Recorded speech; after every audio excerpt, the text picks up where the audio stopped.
Il a placé la pièce au centre du mouchoir, puis a rapidement retiré le mouchoir après avoir recouvert la pièce d'une tasse. La question est la suivante. La pièce est-elle toujours sous la tasse? Les spectateurs attentifs ont dû remarquer la pièce qui tombait. Mais si vous répondez qu'il n'y a pas de pièce sous la tasse, vous auriez tort. Non seulement la table est considérée comme étant sous la tasse, mais le sol en dessous est également considéré comme étant sous la tasse. Jacques a regardé de plus près et a trouvé la pièce cachée par terre. Il a ramassé la pièce, prêt à soumettre sa réponse. Cependant, après mûre réflexion, Jacques s'est rendu compte qu'il y avait un tiroir sous la table, et qu'il était possible qu'une autre pièce soit cachée à l'intérieur du tiroir. Jacques s'est rapidement précipité pour vérifier mais a été bloqué par John. À ce stade, Jacques avait déjà la réponse en tête.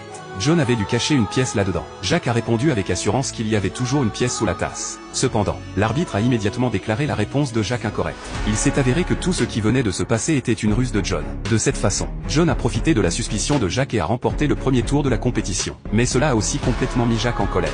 Jacques a levé la main droite avec colère et a activé sa capacité spéciale, changeant instantanément la température de la